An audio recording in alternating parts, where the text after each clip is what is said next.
Good afternoon. Thank you for coming. My name is Michael Shalev. I'm a Principal Program Manager with Graph Security API in the Cloud and AI Security Group. Let's start with an easy question, and then let's continue from there. How many of you have heard of the Microsoft Graph API? That was the easy one. How many of you are actually using it? Okay. How many of you heard of the Graph Security API? And how many of you are actually using it? Okay. I'll try and affect the last number of hands that was raised. Today's enterprises and corporations and educational institutions are all facing a new situation, what we call the digital estate. The situation today is that the perimeters have gone away. So it used to be you owned your own network, your own devices, your own application, your own users. The situation today is your applications, your devices, your users are everywhere. They're on network, they're off network.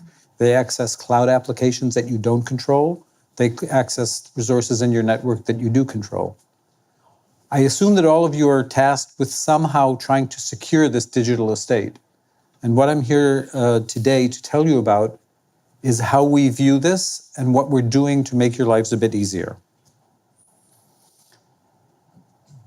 In securing that digital estate and all of the entities on it, there are so many different dimensions or parameters or entities. You have identity protection, information rights, you have compliance tools, you have devices. It goes on. And the good and bad news is that there are over 500 vendors selling you wonderful security products to solve these solutions and to help secure your digital estate. The problem is each one of those vendors and each one of those products has its own strengths, but it's also its own weaknesses. And its weaknesses are that each one is in some way a silo. And so as many different security products as you have information silos, and they don't really work together that easily. What the Microsoft Graph allows you to do is address all of your cloud information and your user and organizational data, whether it's in Microsoft 365, in Azure, and as I'll show you in a few minutes, across third-party provider solutions. You can address all of that in the same way. And the nice thing is there's one way to access it. So there's one API, there's one SDK, there's one auth key, and there's one set of documentation. Having said that, let's focus on what the security API is and is not. So it's a unified REST API, and it's a uniform schema for security entities. What I mean by that is the situation today is you have multiple security solutions. Generally, they'll generate alerts or logs. You bring all these together in some sort of seam. You then apply some sort of mapping or correlation. The bad news is usually it's a least common denominator to try and match all of them. And therefore, what you get is a fragmented view of your security across the enterprise or across the organization. What we're doing in the Graph Security API is agreeing on a common schema and pushing it upstream to the source, to each and every provider, so that when an alert is emitted or actually returned in response to a query from the Graph Security API, everyone returns the same alert. Everyone speaks the same language. What we're able to achieve, as I'll show you, is a greatest common denominator. In other words, I can search for any property across any provider or security solution, and it will always be in the same place, and it will always be defined in the same way. Another thing that we're doing is the Microsoft Graph is really a gateway into the Microsoft Cloud, which means all of your data that's in the Microsoft Cloud is accessible. As I said earlier, with regards to security solutions, the situation is a bit different. It's different in that there is no one vendor or no one provider that solves all of your problems. And every organization has a bunch of solutions, and they're from different vendors. And so what we've done is we've stood up within the Microsoft Graph a federated query broker. And what this allows us to do is to take a query and actually federate it out to cloud endpoints of third-party providers as well as Microsoft providers. What we are able to achieve by doing this is you can issue one query and be sure that the answers are coming from every licensed security provider you have on your network that is graph enabled. The good news, and that's the bottom line on the left, is that it's included with Microsoft services with no extra cost. So what this really is an integration solution. The problem is every new security provider or solution you buy then has to undergo integration and deployment across your network.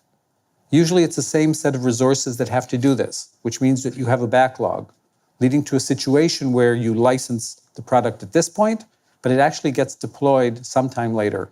What we're trying to do is shorten the length between when you license a product and when you can actually start enjoying the benefits that it provides.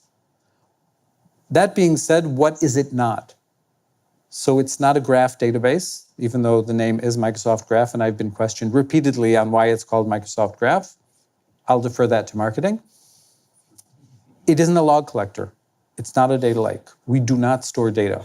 And this will go to answering compliance questions that I'll address in a minute. I'll refute my next statement. It's not a dashboard. It's not a web portal.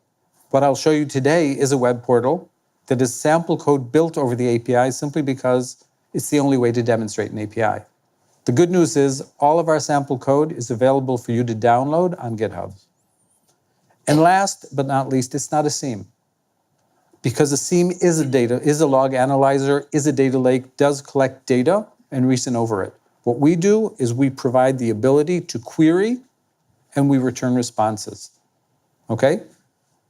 I didn't say this at the beginning. Let me say it now. This is an interactive session. So if anyone has a question, you don't have to wait till the end. You can just stand up and ask it now or come over at the end. So let me put up a little architecture explaining the ecosystem as we see it. At the bottom, the sources of our data, the security solutions, are all of the Microsoft suite from Windows. I now understand it's called Microsoft Defender ATP since we're now protecting Mac OS as well. Across Office 365 ATP and the rest of the Microsoft products, including Azure Sentinel, that was announced at RSA a couple of weeks ago. And at the bottom, you see some of the third-party providers that are already integrated. And when you query through the graph, you will be able to receive responses from Palo Alto Networks App Framework, from Illumio, Lookout, and Contrast Security. I'll mention some of the other providers in our ecosystem at the end of the presentation.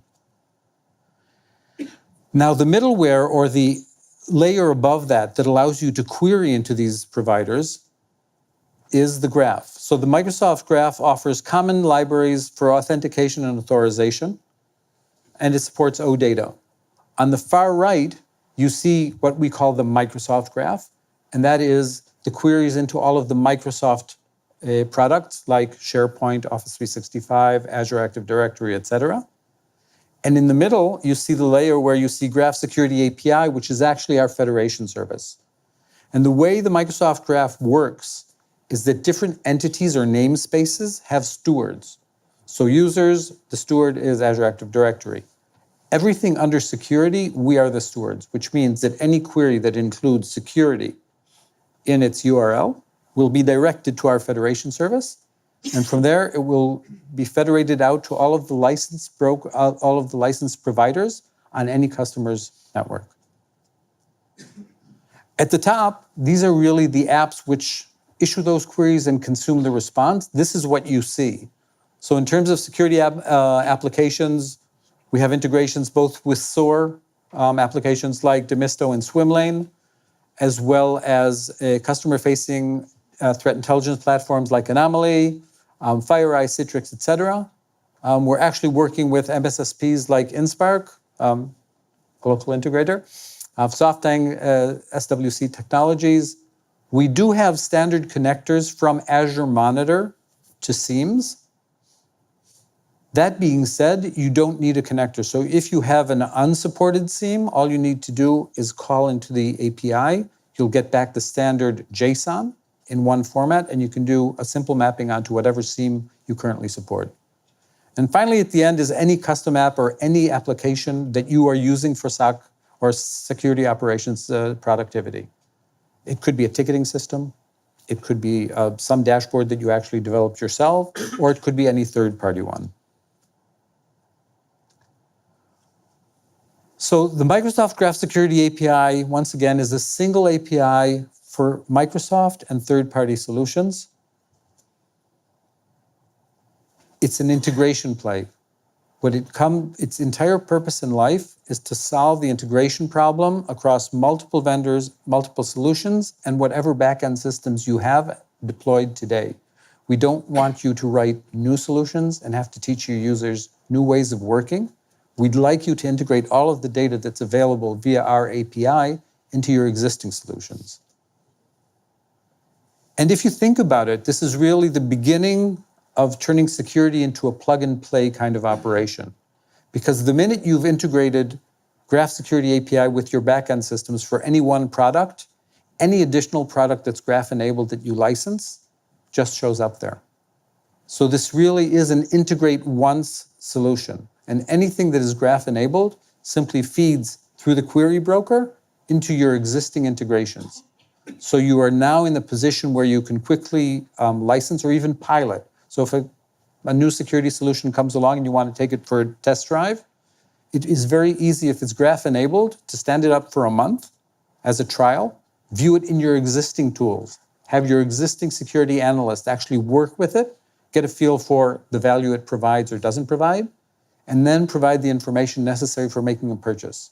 Currently, what you have to do is you have to stand up a pilot, you have to address resources to that, a pilot group, etc., and you're only seeing a very limited view of your enterprise. With the Graph Security API, you can actually set up pilots as broadly as you want. Let's talk a bit about alerts. So the main entity we support are alerts, and this is another place to differentiate SIEMs and the Graph Security API. What a SIEM does is it aggregates logs generally, and then it tries to apply rules or reasoning over those logs. We apply at the level of insights. So we take the results of whatever detection engine or detection platforms you have, we ingest those and we make them available. Now, since everyone shares the same schema, you can write a very rich filtered query and define the criteria by which you want to see a certain subset of alerts, and all of the providers will reply according to that same filtered query. The second problem that we solve is today you have N panes of glass if you have N products. So each product has its own portal, and then you have your ticketing system. So if you have an alert and you resolve it in your ticketing system and you go back to the product portal, guess what? It's still new. And that gap of trying to decide, do I go to both places and patch my alert or update the alert? Do I do it one place and just ignore the status in the other places? Is something that every security operations group faces. What we allow with the Graph Security API is actually patching or updating alerts. What happens is you resolve an alert within your application, the change is pushed to the provider, and then the view of the alert is refreshed from the provider. So actually we're doing away with the multi-master databases in terms of alert state. Another thing you can do, and I'll show you this, is we're able to, by virtue of being part of the Microsoft Graph, take any security alert, and based on any of the identifiers, a user principal name or a service account name, or a fully qualified domain name of a host, we're able to merge that with data either from AAD, from Office 365, and provide a rich context within whatever calling application you have to view the alert. Finally, we also support a pub/sub mechanism called webhooks. So if you're investigating alerts about a given user, you can subscribe to any new or updated alerts about that user, and you'll actually have these pushed to you, so you don't have to stop your investigation at any given point and sort of query to see if there's anything new. Context. This is the reason that the Graph Security API, as part of the Microsoft Graph API, is such a compelling proposal. What we can do is we can actually allow any application calling in, remember, with the same API, the same SDKs, the same auth key, to go inside, I see an alert about a user, I can call into Azure Active Directory, see who that user is. I can call into Office 365, see what emails they have in their inbox. I can call into Intune and see which devices they have managed and what their status is. So what you're able to do in the same language, in the same block of code, is actually call up into multiple places and put together a complete picture about the alert that originally existed just with an email address. Is this current state or future state? Current state. I'll show it to you working. Bring your own TI. This is a new capability that we announced at RSA earlier this month. And that is the ability through the Graph Security API to actually augment whatever threat intelligence you have with threat intelligence indicators that you have from either a government agency, your own researchers, any source you have really. You're able to submit them via the Graph Security API. And we're beginning the integration to all of Microsoft's products. Currently, Sentinel and Azure Firewall are already integrated in production. And we're rolling out across the rest of the products. What this allows you to do is if you have TI about certain IP addresses or certain file hashes, you can then submit them via the Graph Security API. They will be immediately deployed to all your Microsoft solutions. And you're also able from that application to pull them back out. And if you want to do an external integration with an external firewall, you can do that as well. We are working on being able to push this out to your other products, but that is a future capability and not currently supported. Secure Score. Microsoft Secure Score is a service provided from Microsoft that assesses your security posture across all of the licensed Microsoft products you have. And what it does is it will tell you what your current score is versus what your maximum score could be. It will then point out which policies and which actions you can take to address the deficiencies between that current score and the future score. So as Microsoft is now coming together and all of its services are now exposing themselves via the Graph Security API, Secure Score is, as a security and compliance product, is available via the Graph Security API.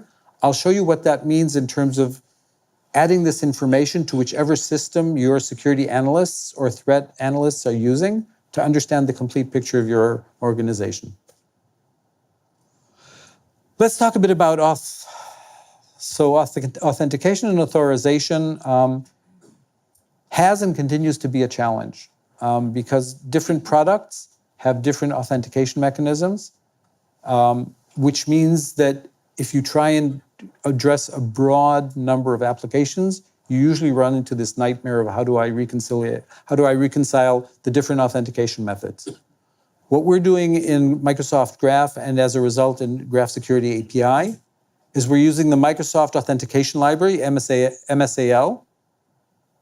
And as I'll show you in a minute, when you stand up an application that wants to access data, in Azure Active Directory, you define for that application what claims or what permissions that application requires. These are then returned as part of a token. That token is submitted from that application with every request.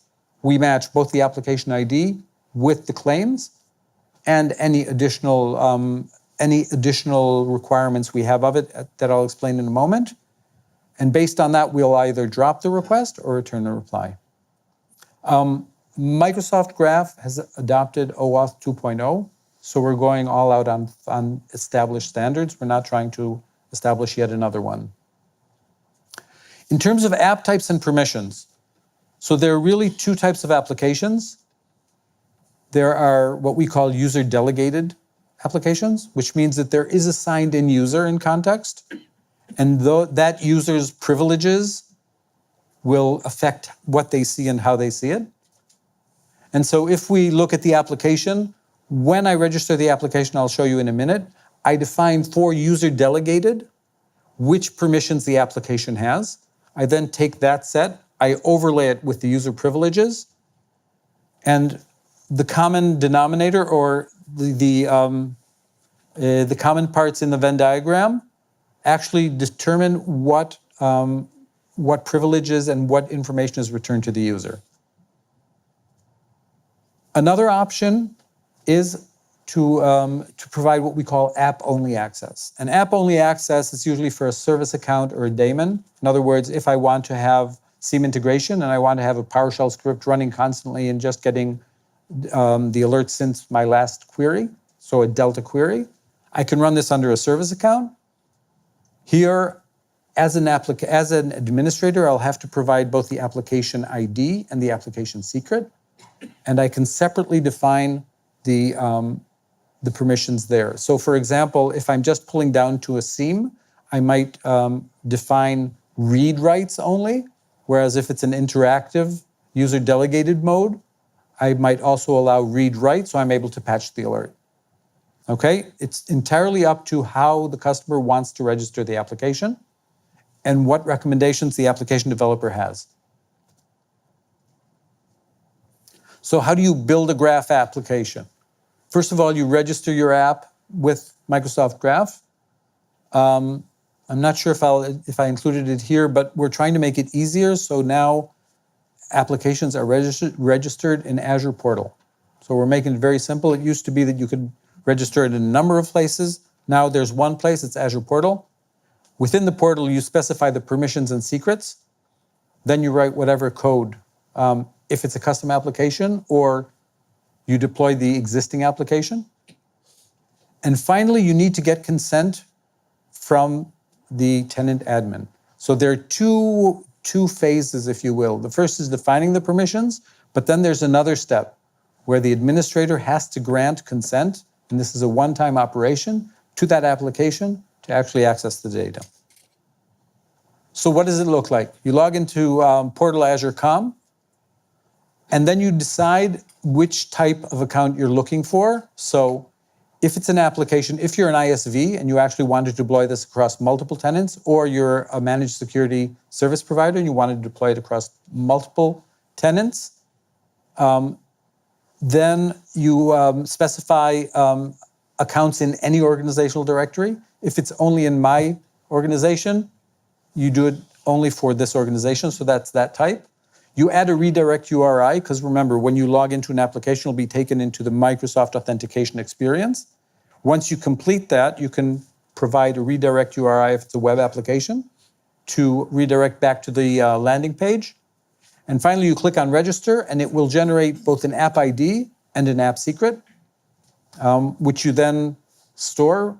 If you want to use the app-only mode, remember, you have to provide an app secret as well.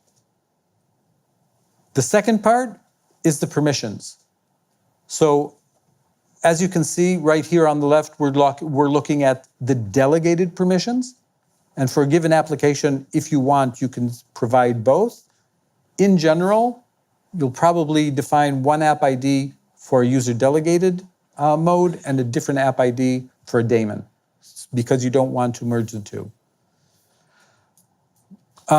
The permissions have the following syntax if you look at 3. So we have the resource, which in this case is security events or alerts. Then you have the action or the verb, which is read or read write. And finally, you have the scope. So if you want it to be broad, for example, if you want security operations to be able to see information or alerts about all users, then you'll define .all. If there are cases where you want to provide information from the Microsoft Graph and limit it to a given user, you leave off the all, and then that user, when they log in, they'll grant consent for the application to view their information, and they'll be able to see their information. In terms of writing code, general slide, but still, identify the scenarios you want to address, then authenticate and write queries that map to those scenarios. So for example, if I want for a given dashboard, etc., to have a separate view of my domain admins, I'll write a query that isolates those domain admins and returns alerts and results for them, or for machines in a given domain. I mean, you can go on and on, but basically, once you identify your scenarios, You figure out what the filtered query that answers that question is. You write them. The response, as I said, is always returned in JSON according to the same schema. So in your application, you'll parse and display the results. Then you can choose to update. In other words, your application, as I'll show you in the demo UI application, you can patch and say, okay, I'm assigning this to analyst A. I'm changing the status from new alert to in progress. I'm giving feedback if it's a true positive or a false positive, and I'm providing whatever investigation comments I want recorded for this. Finally, you can subscribe to receive notifications for any new or updated alerts that match that filtered query. And this is the last step. Once this is up and running, you're ready. You can either, within Azure Portal, as you see at the bottom, the blue button allows you at the end of app registration to grant consent. You have to be logged in as the tenant admin. Or someone else can do this, and the first time that it tries running, a tenant admin has to grant consent, and you see that at the top. So there will be a request saying, this application wishes these permissions. Do you agree to grant consent, yes or no? If it's yes, as a tenant admin, I press yes, and from that moment on, the application is authorized. Question? Sure. So how does he know to which provider he's allowing access to? You have two providers and you have two logs. So Right. how do you specify to which providers you can query?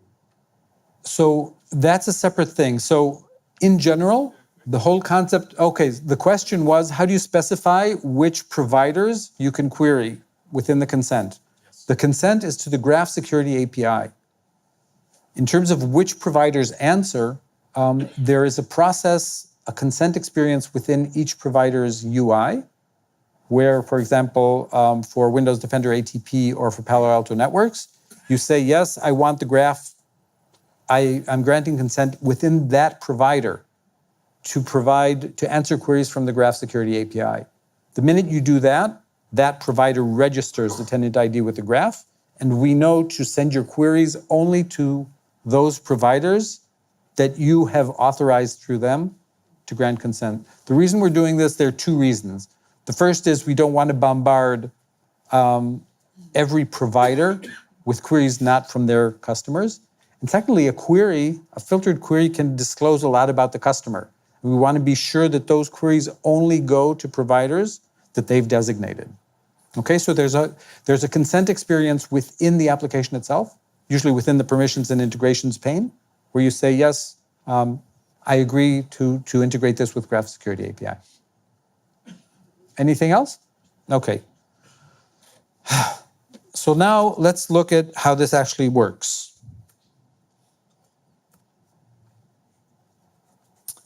So remember I said we're not a dashboard, we're not a portal?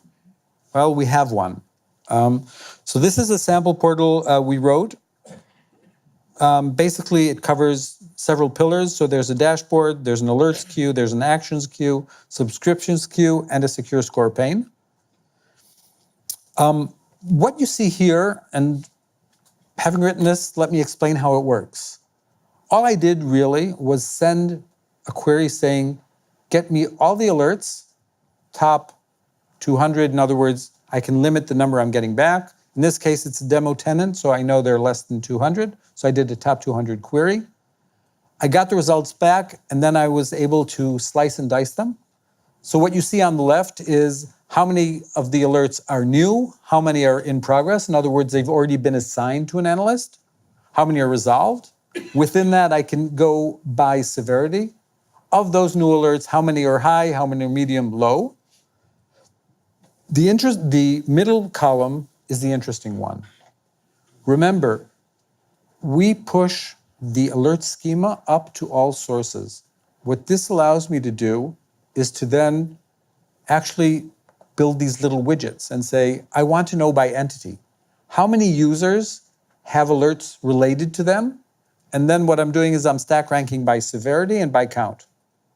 So if, as an analyst, I want to focus on the users most at risk at this point in my organization, instead of going into each of the portals of the products and looking for the user in that product, that has alerts, I'm able to say across all my providers, get me the user with the most alerts, and I don't care which provider it comes from. This is also the basis for an identity-based investigation. So as I've been working with Microsoft's security operations team, the one thing that most interests them is to be able to, in one click, see all the alerts and all the security events related to a given user. Because that will help them establish very quickly if the user has been compromised or not. And that is one of the most important things for them to do. And for them to try and patch this across multiple portals is a problem because it doesn't allow them to work efficiently. It doesn't allow them to do triage and prioritize what they should be looking at very quickly. The second thing we did is by hosts. So again, I'm looking for a machine that is potentially compromised. And in the top one, if you look at the entity, you see actually the user's display name. So what I've done here is, remember, we're part of the Microsoft Graph. I took their email address. I called up into Azure Active Directory and I said, what's the user display name? Because it's easier for a human to look at a username and rather than at an email address. And so I'm calling up, grabbing the usernames and actually displaying them as part of the dashboard. On the right, you're able to see, and this goes to your question, which providers I have that are licensed and are using the graph and how they're doing. So one of the situations I'm sure that all of the security operations teams face is you have noisy sources and you have less noisy sources. In many cases, the less noisy sources might be higher fidelity because they're actually filtering out some of the noise. But the problem is when you lurk at an alerts queue, you might achieve what we call a starvation situation, where you're not seeing some of the alerts because there's one source that's drowning everyone out. Here, what you're able to do is you're able to say, I want the top or the latest alerts or the high severity alerts from each provider. So I can say top equals 2, and I'll get 2 from every provider. So I can decide what I'm looking at, and I'm sure that whatever query I write, it's actually sent out to all the providers. And if any alerts, if any of them have alerts, I'll get the replies. So that's another one of the situations that our analysts are very, very concerned about, if they missed any alerts. So if I'm doing an investigation and there are 2 really important alerts that I missed, I might be leading my investigation in the wrong direction. So let's do an identity-based investigation and click on Douglas.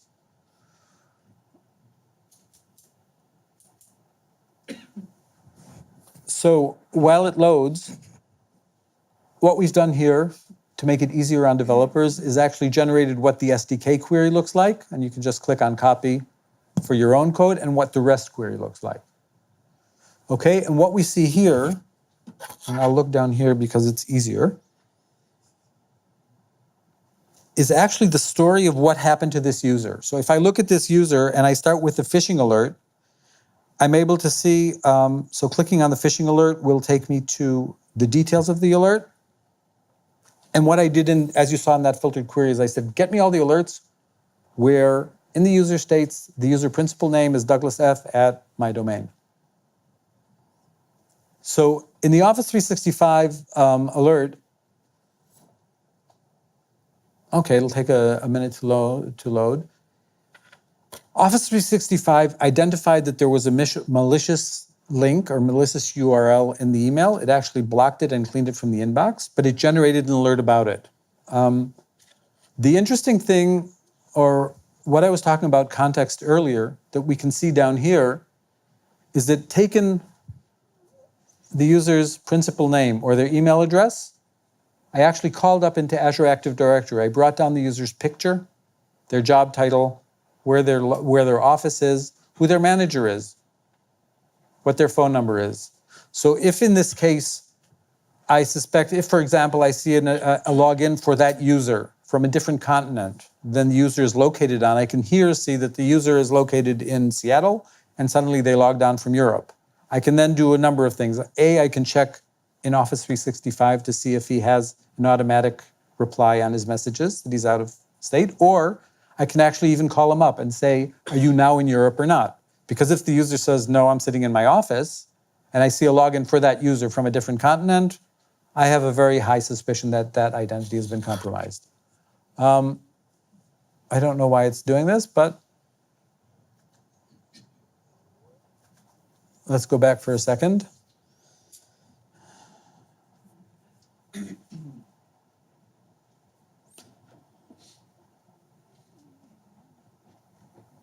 Looks like there is a network. Okay. So another thing that I can do, and remember I said I'm now investigating this user, and I want to make sure that if anything new happens to this user, I want to know about it. Here's the filtered query saying this is for user principal name equals Douglas F. What I'm doing now is I'm actually subscribing. So I'm subscribing to any new or updated alerts that match that filtered query. I'm pushing this out to the providers so that when any new or matching alert is identified, hello, thank you, it will be pushed to me. What this is now taking me to is to the subscriptions list. And here I see that actually there's another one for a different user that was made earlier, which is Aldo M. Here I can see, so for this application, we wrote a listener process. This listener will be whatever application you're using, ticketing system, etc. And so the notification screen will just tell me if there are any matching alerts. So if we go back, I just registered for alerts on Douglas F. If I go back to the alerts queue and I modify one of those alerts, I'm expecting to see a push notification, okay? And this is how easy it is to add push notifications to your applications. So here I'll go into one of the alerts. Okay, I see it's a new alert. So what I'll do is I'll change its status to in progress. I'll say it's a true positive. I'll assign it to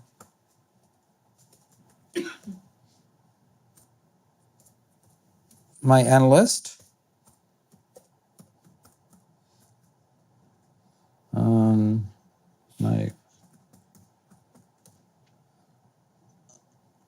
Just make sure that I spell that right. And I'll say Ignite Tour Demo. Now I'm patching the alert. Now what we're doing is we're pushing that patch back to the source. And then what we're going to do is we're just going to refresh the screen. Okay, because remember, I only want to maintain state in one place. So now you see that the alert shows in progress. And if I go to notifications, then hopefully within the next 5 seconds or so,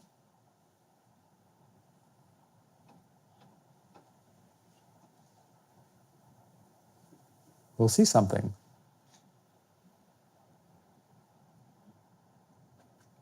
Let's try and refresh.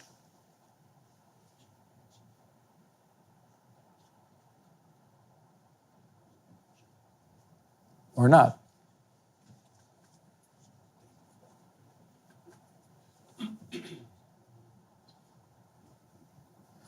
Okay, well, I'll do that again just to make sure, and let's try and resolve this.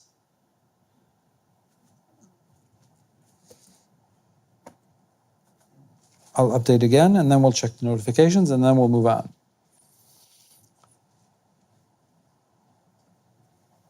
Okay, so it's showing up as resolved. Thank you very much. Okay, so here it told me that a change of updated was made to this alert, where the user principal name is Douglas M. Now, for security reasons, what we're doing in webhooks is, since alert information might potentially be breach information about your organization, simply sending it out over email is not really what we want to do with that type of information. So what the webhooks does is it sends an alert, and it sends a notification saying this alert changed, but we want you to retrieve the data after going through all of the role-based access control and authentication that we put around the application and the data. So we don't want this just sitting out there on any interim server, etc., which is why we're just sending out the information that it was changed. And here's how you can click on it and go and retrieve that, that alert, and you can see the change. Moving on. Another thing we announced is the ability, and let me go back for a second to alerts and show you, is the ability to invoke actions on a provider. So the first provider that's now supporting that is Windows Defender ATP.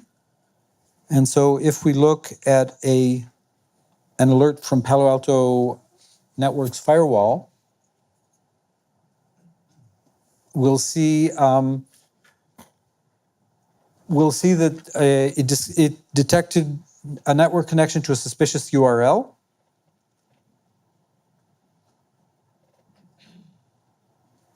If we scroll down, okay.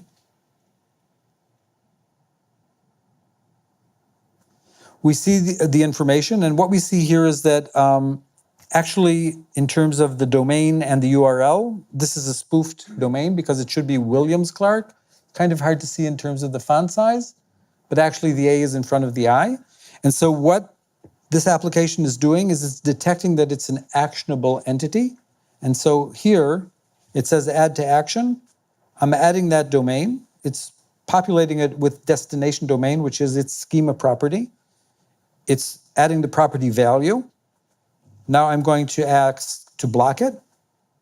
I'm going to ask Windows Defender ATT to block it. And here I'll say spoofed domain.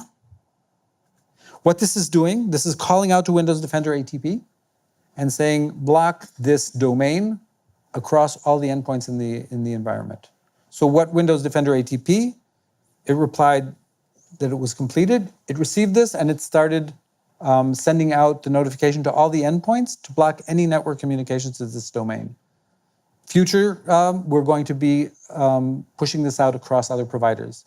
So what I want to be able to do is do that one action, have it go to my network firewall, to my network proxy, and to all my endpoints. Okay, so that's where we're taking actions. And finally, I wanted to talk for a second about Secure Score before we move on. So as I said, Secure Score is what Microsoft knows and analyzes from your established policies and their enforcement across your network. And so here, for example, we see that the tenant, this demo organization, has a current score of 144 out of a potential 696. It then shows me comparative scores across all of the Secure Score tenants and across organizations with the same number of total seats as my organization. Okay, so this just provides a kind of assessment. It also provides within my industry, but my demo tenant doesn't have an industry, therefore it's not showing anything. What we're doing here is we're actually calling into Secure Score and getting all of the actions that you can take to improve your scores from them. And then what I can do is I can simply open it and it says, okay, well, this is less interesting. Let's look at MFA for privileged roles. So all of my privileged roles, like domain admins, really should have multi-factor authentication enforced for them because I don't want domain admin's password getting out and someone else accessing my network with it.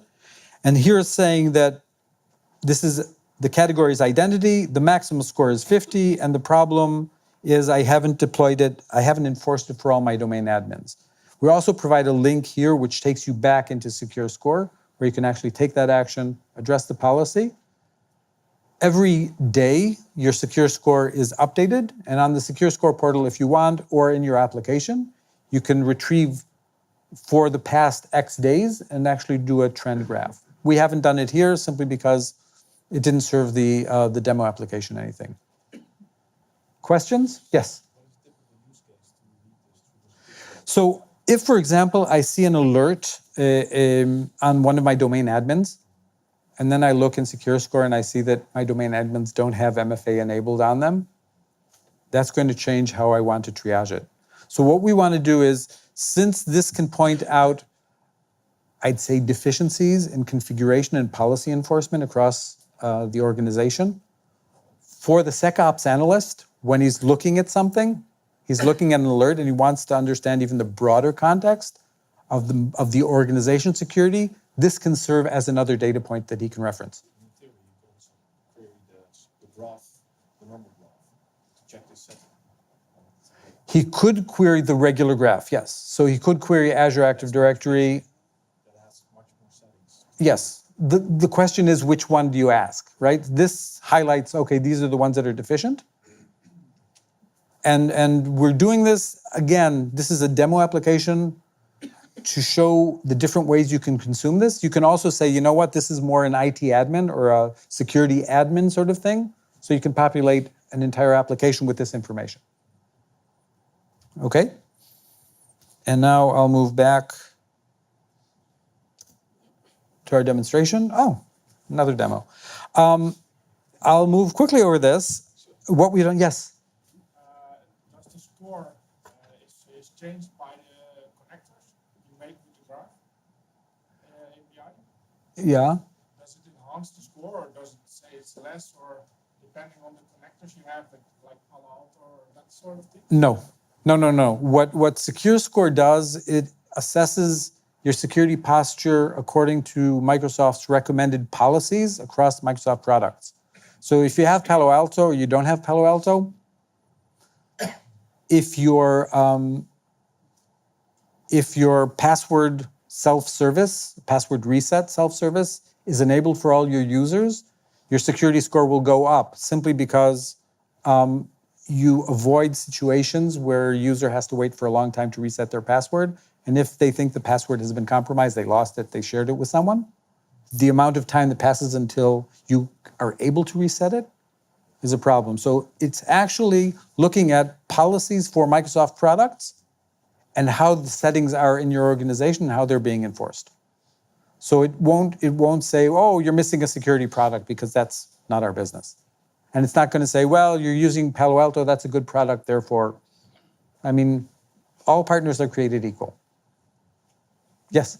On secure score, well, considering also this question if you talk about MDMs, is it also only showing the information of Intune, or can it also show the information it has from an integration with other MDMs? So at the moment, Secure Score, I don't think is consuming from other MDMs. The Secure Score we're showing is the Microsoft Secure Score, so that's collected from Office, from Windows, and from EMS, Enterprise Mobility Suite. We are discussing, since they are the stewards for Secure Score, we're also discussing with them if they want to publish that schema so other providers could do. And in that way, the minute that's enabled, other providers would also answer Secure Score. At the moment, a query asking for Secure Score is not sent to other providers because they're not registered for it. But that's definitely a direction we're talking to the Secure Score team as the stewards for that service about doing. How many of you are aware of or know about Jupyter Notebooks? Okay, so in general, Jupyter Notebooks are the coolest thing that our analysts are playing with now. Basically, it's a self-documenting notebook written in Python that you can execute code on. I included here simply because it's yet another way of demonstrating what we do. So, like everything else, we wrote a Jupyter Notebook and we published it to GitHub, because everything we do is code samples to make it easy for customers and partners to use. So what I've done here is, I won't go into all the Python code that's actually initializing all of that. But here, for example, we're doing a simple query in the notebook to get alerts. So just to prove that I'm not fudging, let's do a top equals 1 instead of 5, which was the original setting. What this will do is it'll send out a query to all the providers in my demo tenant saying, give me the latest alert. Jupyter Notebook, you then hit Shift Enter. And now what you're seeing is 8 rows. In other words, I have 8 providers on my network. You see Palo Alto, Cloud Application Security, Azure Information Protection, etc. Now if I were to go up and change top to 2,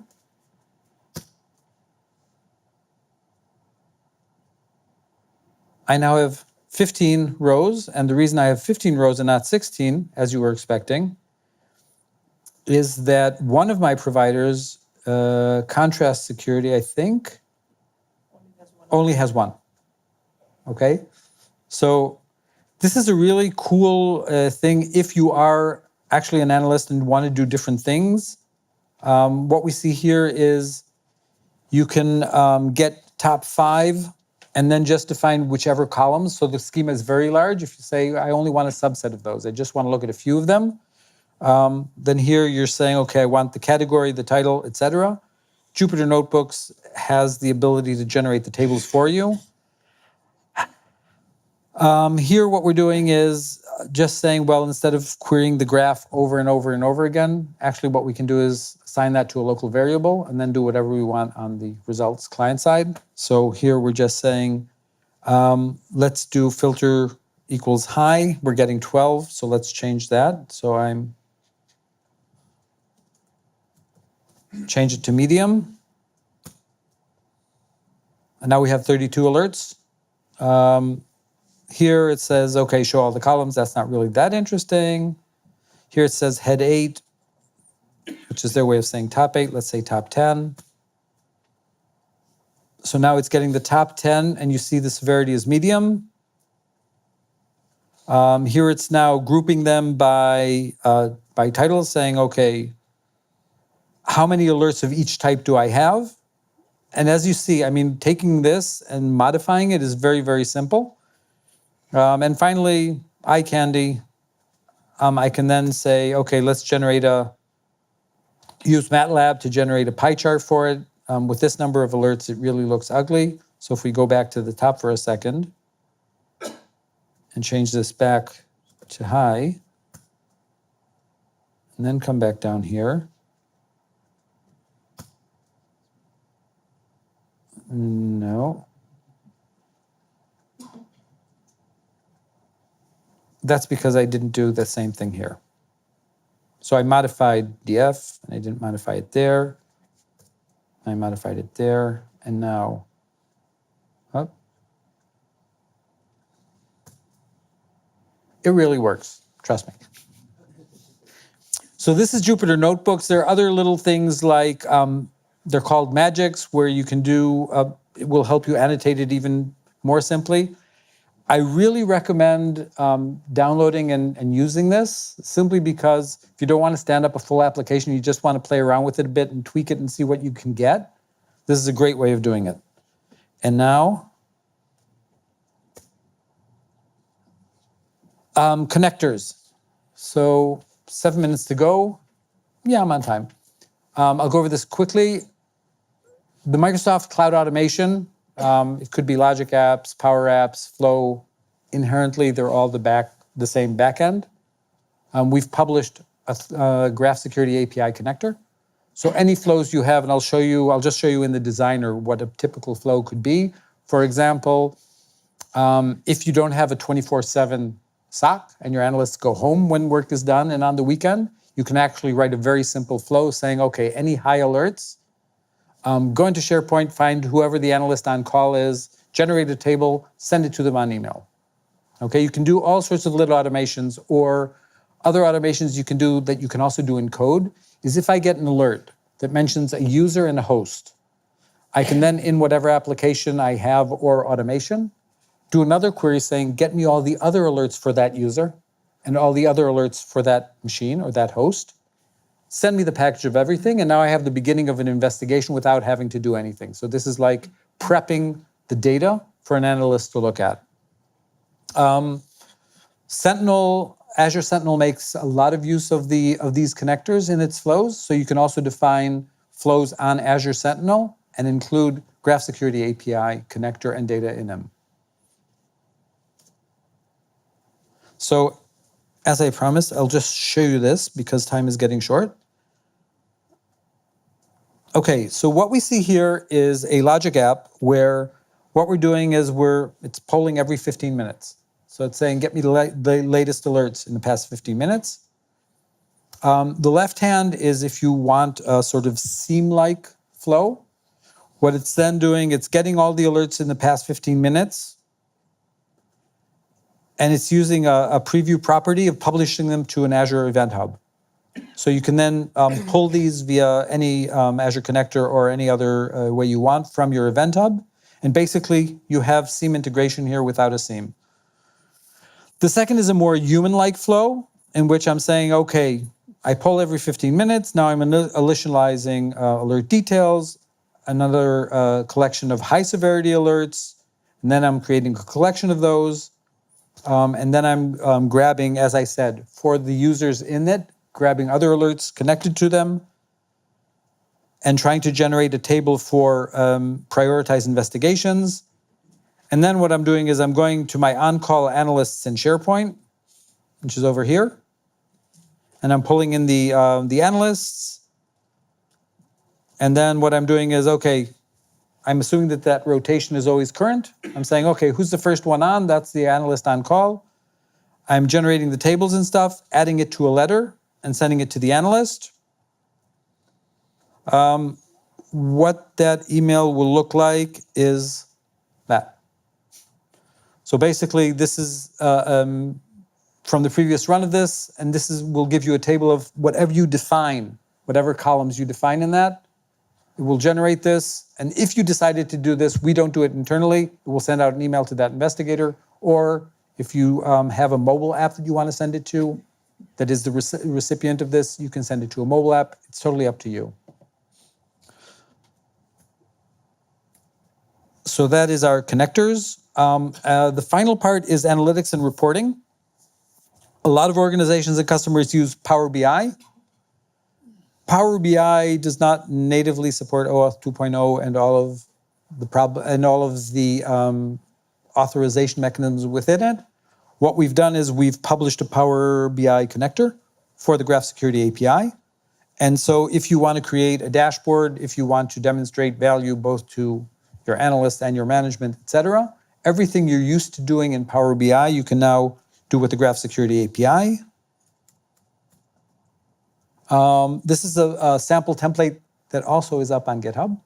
And basically what it's doing is it's pulling in all of the alerts, it's slicing them by who the provider is, and providing you a view across time every day, which providers generated how many alerts. You can then slice it and say, okay, what's the highest category of alerts by user account name? You see at the top blank, there are alerts that don't have a user account name in them. But then I can see, as we saw there, the users with the most alerts. And since basically the fields and the visualization filters are up to you, you can slice and dice this. So you can create a Power BI dashboard saying, these are my C-level executives and any alerts on them. These are my domain admins and anyone on them. These are my secure access workstations and any alerts on them. You can do whatever you want in the existing tools. So you don't have to do anything in anything new. You used to Power BI, do it in Power BI. Used to something else, take the same filtered query and use it to populate whatever tools you're already using. 2 minutes. Did that. I promised at the end, this is this was a month ago. This was the ecosystem in terms of the providers and consumers that are working with us. Some of them are SIEMs, some of them are providers, some of them are threat intelligence platforms, some of them are MSSPs or managed security solution service providers. This is the one you want to take a picture of. So everything we have is publicly available. If you want a simple way to know where to go, if you do whack.aka.ms/graph security API, the landing page includes links to everything else. Everything else we've created friendly codes. So if you want code, it's aka.ms graph security API code. If it's documentation, it's graph security docs. There is a SIEM connector page in terms of the existing ones, the SDKs. And finally, we do have a Graph Security API tech community. So if you're not familiar with Microsoft tech communities, please become familiar with them, register through them. All of Microsoft's product groups have presence on tech communities, and that's where a lot of the conversations go on. That being said, we're also on Stack Overflow, so we monitor for Graph Security API. 20 seconds to spare. Thank you.